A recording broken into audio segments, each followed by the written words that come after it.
everybody, welcome to Snyder's Egg, and today we got a new Nick Crowley video, and this is YouTube's Darkest Videos Part 7. We're gonna get right into it. Ladies and gentlemen, hit the like button, hit subscribe button, comment your thing down below. Let's go.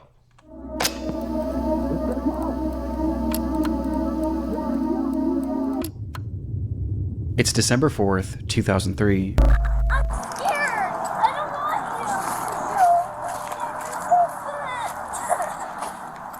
I'm gonna go try to get them to stop doing that. A police officer walking in a local park in Arlington, Virginia, is approached by a concerned family, claiming that someone in a nearby neighborhood had been shooting off a flare gun. The officer could hear it too, and following the sound, he eventually found himself at the home of 56-year-old James Yu. The man lived alone in his half of this duplex, and was described by neighbors as a recluse known to exhibit unusual behavior. Across his social media, he made posts claiming that he was the victim of fraud at the hands of all sorts of government agencies, as he had a deep distrust of the US government as well as law enforcement, and he believed that Oh, so he's like delusional with a fucking gun. Okay, so he's actual danger to people. God, okay, that's scary. Yeah, he needs to be that's a problem. That's a genuine problem. numerous people were attempting to kill him, like his ex-wife, the FBI, and even his neighbors. His posts seemed entirely nonsensical, and so did many of his actions. In the months prior, he had covered up all of his windows with garbage bags and aluminum foil, and he even wrapped his trees in toilet paper. And though these actions are entirely harmless, on this day, things were becoming far more troubling.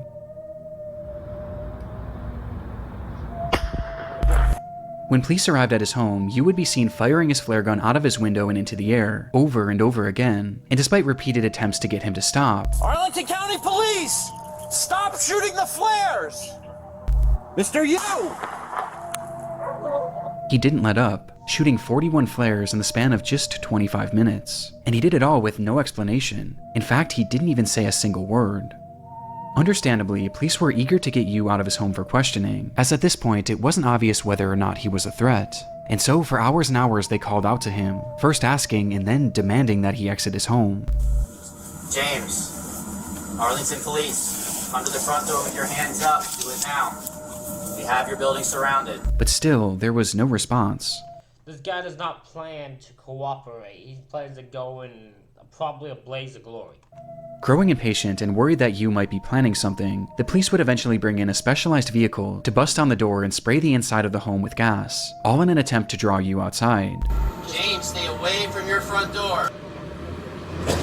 Stay away from your front door, James. And in response, Yu began firing once again. Only this time, he wasn't using flares.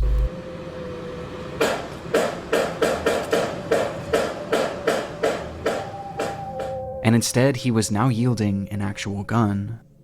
Thankfully, none of these shots connected, but with the situation becoming increasingly dangerous, the officers decided to fall back, as they carefully came up with a new plan for apprehending Yu.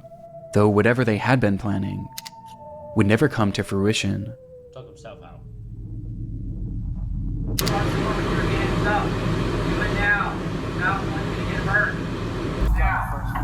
Yeah.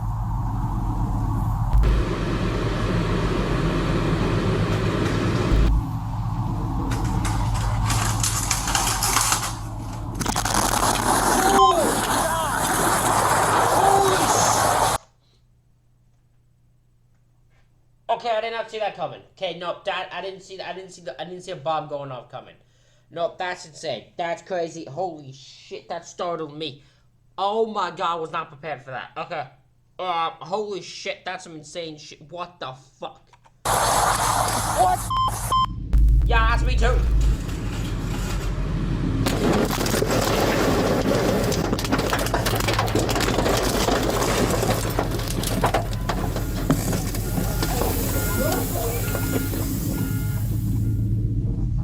In a split second, the home was gone, as a massive explosion rang out from inside the house, reducing the entire structure to rubble. Inside the house, Yu had stored 55 gallons of gasoline in his basement, which he saved for that moment to ignite with no warning and no explanation. That's insane. Based on the footage, it's been theorized that Yu's actions were an attempt to lure police into his home so that he could then set off this explosion and take them all out along with his neighbors, as he genuinely believed that both parties were conspiring to kill him. Though somehow, when the smoke cleared, no civilians or police officers had so much as been injured. All that was found in the rubble was the remnants of a single body. Though for a moment, this wasn't the end of James Yu's story. Excuse me? What else is there to add? What else is there? He was a crazy conspiracy guy who believed everyone was out to get him, and he blew up a fucking house in an attempt to take his neighbors and everyone out because he thought they were the ones trying to kill. What else is there? What else is there? Before that body could be identified, reports across social media began emerging showing that James Yu was somehow still alive. Excuse me? After the blast, comments were being made on what appeared to be Yu's YouTube channel, where he stated that this whole thing was a cover-up and that he wasn't even inside the home when the standoff started, which looking back, we never actually see him, and we also never hear his voice. Numerous posts pointing out this development would go viral and cause mass confusion about the story, which was only heightened when it was revealed that You could I think it could be scheduled though. Then again, I guess not, because if he's responding in the comments, maybe not. But I don't know. I think this is there's something else to. Someone else must be on his account. that the body inside that building was in fact James Yu. Though in the end, it wasn't really as mysterious as some originally thought. As it turns out, the post showing these comments failed to realize that this wasn't actually Yu's account, and instead it had a completely different username, with the account likely having been created as nothing more than a hoax. Fair. To this day though, there are some that still believe that this was all some sort of massive cover-up, but in reality it just seems that this was the result of a man gripped by crippling paranoia and loneliness, with it all coming to a head in what has gone on to become one of YouTube's darkest videos.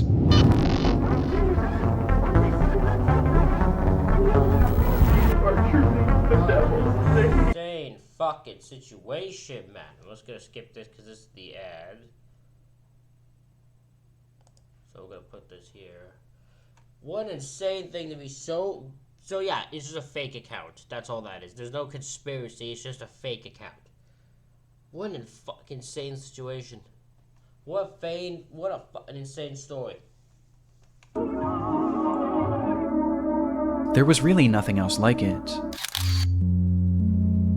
This obscure 27,000 square foot structure allowed visitors to enter into what must have felt like another dimension. It was an exhibit called Dream Space, and was the creation of British artist Maurice Agus, a 74-year-old artistic visionary obsessed with the idea of creating large-scale surreal environments, and this was his magnum opus. The structure was inflatable, akin to a massive bounce house, and once inside, guests were confronted with a labyrinth of brightly colored walls and cells, twisting and turning into some sort of surreal maze that patrons were told to lose themselves in. This piece of art premiered back in 2004, and due to its inflatability, it was actually built to travel, making stops in major cities in the UK, before it was eventually set up at Riverside Park in Durham on the 22nd of June, 2006. The very next day, 68-year-old Elizabeth Collings would visit the area with her husband and her daughter, as well as her 14-year-old grandson. And spotting this unusual structure in the distance, Elizabeth's grandson insisted on checking it out, excitedly taking off his shoes and running inside. And while the rest of the group was more apprehensive about entering, Elizabeth eventually decided to accompany him, leaving her husband and daughter on the outside, though not before turning back to them and joking that she was going in to find peace and serenity.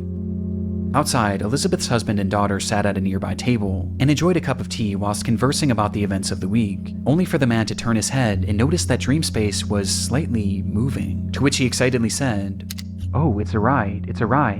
I wish I had gone on it." The daughter then turned her head to see the structure as it began to rise up off the ground, to which she chillingly responded, "It's not a ride."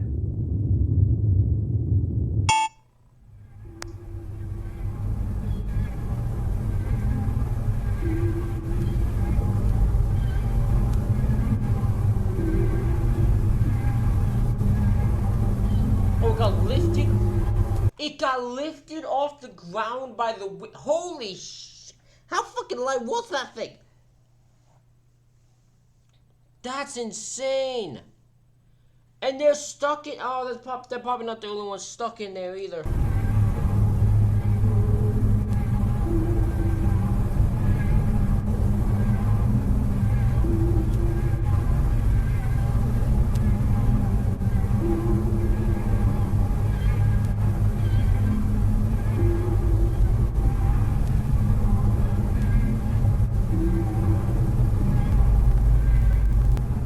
In that moment, Dreamspace had snapped from its moorings and was blown into the air by a massive gust of wind.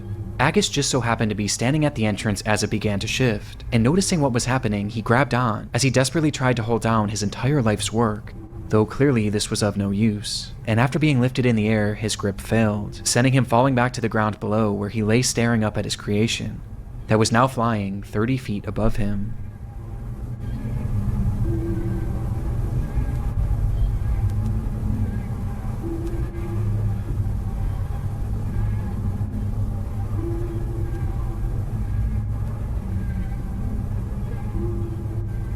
Inside, there were as many as 30 people who were now being thrashed around this giant inflatable structure in a scene that I truly can't even imagine. The claustrophobia of it, the dizzying colors, the screams, it's genuinely one of the most horrific scenarios I've ever heard. The inflatable structure was airborne for well over a minute, folding into itself before finally crashing back down into a parking lot, leaving behind what was described by witnesses as a field of bodies.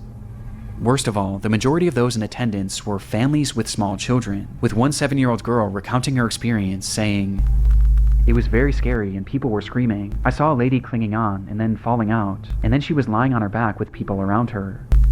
I think she died." This lady was most likely 68-year-old Elizabeth Collings, who had been ejected from the structure when it was in the air, with her injuries being catastrophic and unsurvivable. That is insane. Tell me there's a lawsuit. I mean, I know he probably did not intend for it, so it's not like negligent, but there has to be a lawsuit here. Of all the others now sprawled throughout this field of grass, most were left injured but thankfully not in serious condition, though this wasn't the case for 38-year-old Claire Vermege, who had been inside during the accident with her 2 children, and despite her kids surviving, she was sadly not so lucky, with Claire and Elizabeth being the sole fatalities of the incident. The video is terrifying, and though it's easy to say that this could have been so much worse, considering how many people were in Dreamspace at the time, the consequences were still catastrophic, as it devastated 2 families, and likely left many others at the scene traumatized for life, especially the young children. But how could this have happened? Well, that day was particularly warm, which likely caused the air inside the structure to expand, causing a hot air balloon-like effect, which was then exacerbated by sudden strong gusts of wind, which eventually caused the structure to go airborne, as in the end, it just wasn't properly secured for the conditions. Soon after the incident, Maurice Agus was arrested for manslaughter, though he would ultimately only end up paying a small fine, as he vowed to never create a large work again. Just a few years later in 2009, Maurice Agus would pass away, with his legacy forever being defined by this devastating footage. That's insane. So he didn't get. I would have said he doesn't get charged for manslaughter. It's not like he intended for them to die or something, or he didn't really cause death. He tried to stop it from fucking going. He was trying to prevent it. He just fucking couldn't, obviously. So he didn't. I don't think he deserves to be charged for manslaughter. He did vow to never make big thing, and then a few years later died as a result. Probably this had something to do with the cause of his death. Like, not like fucking conspiracy wise, just the guilt of all that probably didn't help his cause. Holy shit. Happy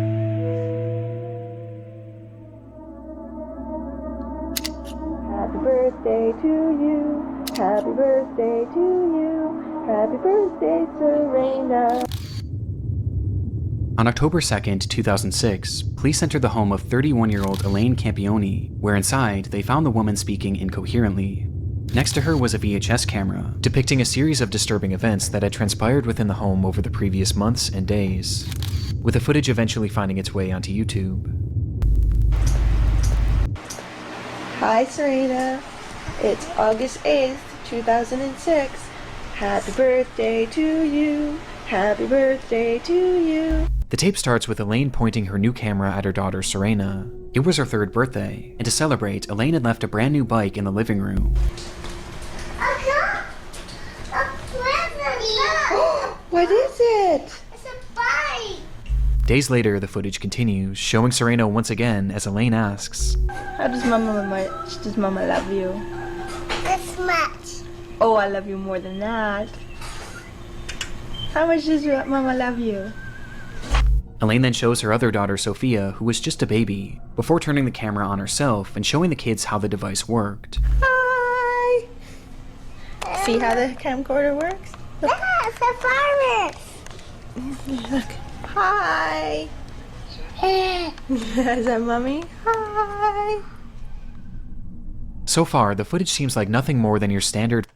So this is either a woman who shows stuff that's not meant to be filmed, or it's a woman who starts to lose her mind a bit, and as a result is because of the violence that occurs and causes the problems here. Family home videotape and appears completely wholesome. Though with the next recording, the tone begins to shift and things start to become slightly concerning.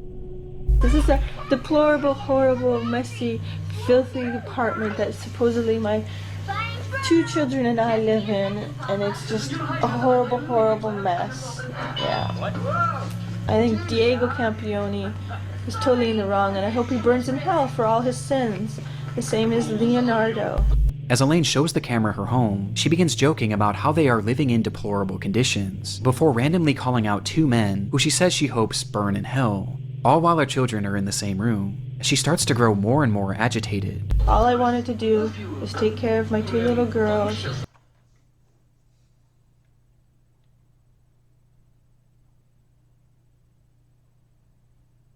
Does she end up taking out her 2 kids? Because that's what my gut tells me. I don't think I'm gonna like that. But this also sounds insane. Because this is... Yeah, this seems now a paranoia, lost your mind type situation. I live happily ever after the 3 years of physical, emotional, and mental abuse that I endured tremendously by Leonardo Campione, and then the past year from Anna and Diego Campione, the mental and emotional abuse. Outright saying that she was abused by a man named Leonard Campione, who happened to be her ex-husband and the father of these children. And she goes on from there, with each moment clearly making the kids more and more anxious. And I want justice to my family for what they have all done to us. I cried out for help. They should have charged him for the assaults he did to me. Eventually causing Elaine to snap out of it and stop the camera. And my poor 3-year-old, I did everything to protect. And what are you saying, Sophia? What do you want?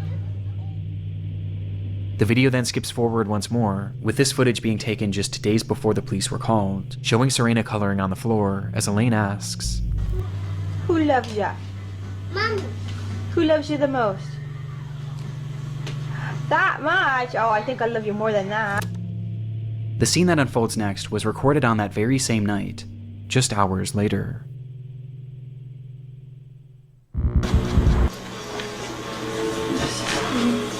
Recording this because Leo and I are very happy. Everything's gone. You wouldn't give peace. You wouldn't tell the truth. You didn't care about our babies. You didn't care about me. You care about yourself. All you did was hurt us. In the video, Elaine states that everything is gone, as she speaks to Leo directly, accusing him of having ruined their lives with his constant abuse. You are truly the devil. And I hate you. I hate you. I hate you. I hate you. I hate you. I hate you. And I want you to know how much I hate you. Disturbingly, the children were nowhere to be seen in this footage, with Elaine eventually addressing them by saying, God believes me. And God's taking care of them now. I thought so. I thought that was the way it's gonna be. I have no idea what her motive is at this point, but yeah, clearly that's what happened. I thought that would be the case of what happened here. Protected by God. Thank God. Thank Him. Because there's no way I could have them with you. Nothing's good enough for you. It has to always be your way. Well, they're good. And you can have it your way. Your wife and your daughters are dead now. We're all in heaven. According to Elaine, not only were her children gone, but she was too. She stops the recording soon after. Despite saying this, the camera would actually start up one more time, where Elaine describes how she was still alive, despite having attempted to OD, which prompted her to call the police. When officers arrived at the home, both Serena and Sophia were found laying in her mother's bed, holding hands, and wrapped tightly in rosaries. Neither of them were alive. 2 nights prior, and directly before filming this message, Elaine had brought them both into the bathroom, as it was time for their nightly baths. And once in the tub, she told them to play a game, one where they would place their heads beneath the water and blow out bubbles. When they did this, Elaine held their heads down, and she didn't let go until she was certain they were gone. This footage is some of the most disturbing that I've ever seen, as we get a glimpse into Elaine's descent into madness in the moments directly before she stole her children's lives. But all of this leaves one obvious question.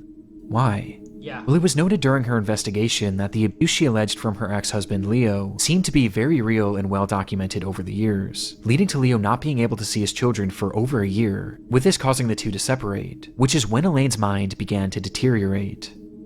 She began believing that people were following her and were going to kill her, with this fear of people eventually shifting to a fear of aliens, as she claimed to have seen them on numerous occasions, believing they were following her. Because of this fear, she refused to let her children out of her sight, not even allowing her own parents to look after them, causing her to become so attached to these children that she genuinely began to believe that they were all one entity, which made things incredibly concerning when she This is a delusional break. This is mental health destroying itself right here. Holy shit, her aware of surroundings disappear. When she is so physically abused and emotionally abused that when she was gone, when the abuser was gone, but she's alone. She doesn't have supports. So because she's alone and trying to do this, she has no... her mind's gone. Her mind's gone, and she's paranoid that whoever it is after her... I don't know how the fuck it became the aliens. That's a different issue, but like, this is a mental health person dealing with some serious issues. Became suicidal and eventually attempted to take her own life. Despite Leo's more than troubled history, he had supposedly turned his life around in the years leading to this footage, and was eventually allowed to start visiting the children on a limited capacity. And seeing the children and seeing the way their mother was behaving, he began to grow incredibly concerned, and eventually attempted to gain full custody. And it was this bitter custody battle that seemed to be the ultimate factor that led to Elaine ending the lives of her children. God's taking care of them now. He's protected by God, thank God. And thank you. Because there's no way I could have them with you. Elaine Campione would be charged with 2 counts of murder and would eventually be sentenced to life in prison, with a possibility of parole after 25 years. Today, she's held in a minimum security prison, where she's free to leave once every weekend to attend church and other functions.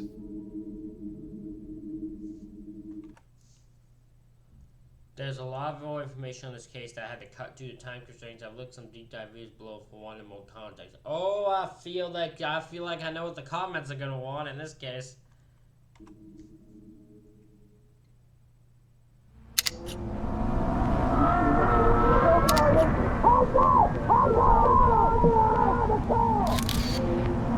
On April 18th, 2010, a 39-year-old man named Gavin Collins was released from the HMP Ranby prison in the UK. His freedom would last less than 20. Oh, we know this. We've seen this one before. This is one of my favorite. Has my quote stuff for some reason. I find thing. Let's go. I am Jesus. That's the one that. Yep. This one's crazy, but I've seen it before. We've seen this one before. 4 hours, as the very next day he suffered a severe mental breakdown, the result of which was captured partially across several video recordings that later appeared on YouTube. This is the story of his rampage. It began at approximately 9 a.m. in the city of Nottinghamshire when Gavin left his home. As he walked down the sidewalk, those in the area reported him acting strangely, muttering to himself that he was Jesus and that he was invincible. Without warning, he then turned his attention to a random home, which he forcefully entered, stole a man's car keys, and took his vehicle, taking off with no apparent destination. Inside the car, the owner just so happened to have 2 cameras, one being a standard dash cam and the other facing inside the vehicle, giving us a look at Gavin and his apparent mental state. This is me. Jesus Christ! I'll shut you up with the eyesight I've got. Hey, don't need this. Come on, let's go, bro. Stop getting rid of all the crap hairs. Let's go. Just at a glance, it's obvious that Gavin is completely unhinged. I don't think this is a case that he got released and mentally snapped. I don't think he was ever fucking there in the first place. This guy lost his mind. Like, this guy's not in his right mind at all. For some reason, he was utterly filled with rage, ripping off the rearview mirror and yelling obscenities and incomprehensible threats at no one in particular. I'm enraged! I'm Jesus! I'm descendant of God! And you lock me up! Watch this! You And most concerning of all is the speed in which he's traveling, as he starts driving faster and faster, swerving in and out of cars as he passes through busy residential areas, as he reaches speeds that have been estimated to be anywhere from 85 miles an hour to well over 120. watch this now! I'm getting stronger and stronger by the second! Woohoo! Woohoo! But somehow, despite countless close calls, every time he avoids collision. At least for the time being.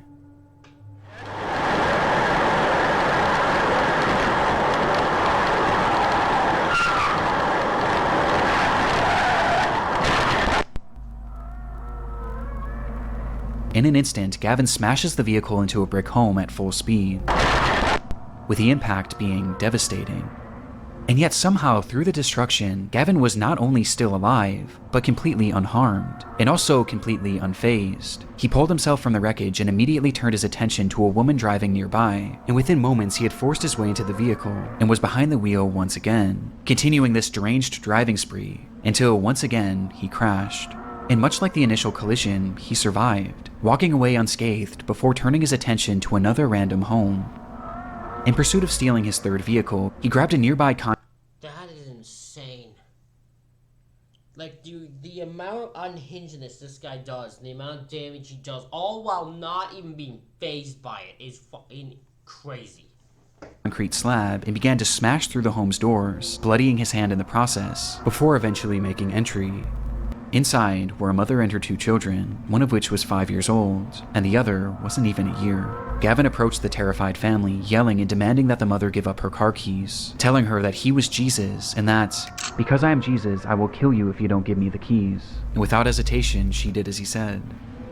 Gavin then went to each member of the family, and with his injured hand, he drew crosses on their forehead, out of his own blood, before taking off with his third stolen car.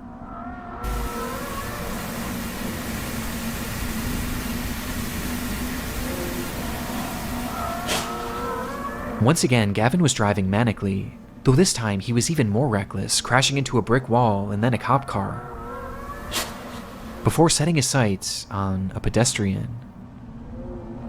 While speeding through a neighborhood, Gavin would see a man standing innocently near a bus stop, and for whatever reason, the sight of this man enraged him, causing Gavin to slam on the brakes and reverse the vehicle, stepping on the gas as hard as he could, and crashing directly into him, leaving him lying there with devastating injuries. Gavin quickly exited the vehicle and found the man lying motionless on the ground, prompting him to shout, "I've killed him. I've killed the devil." Minutes later, Gavin would crash yet another car into yet another home, though this time the police weren't far behind.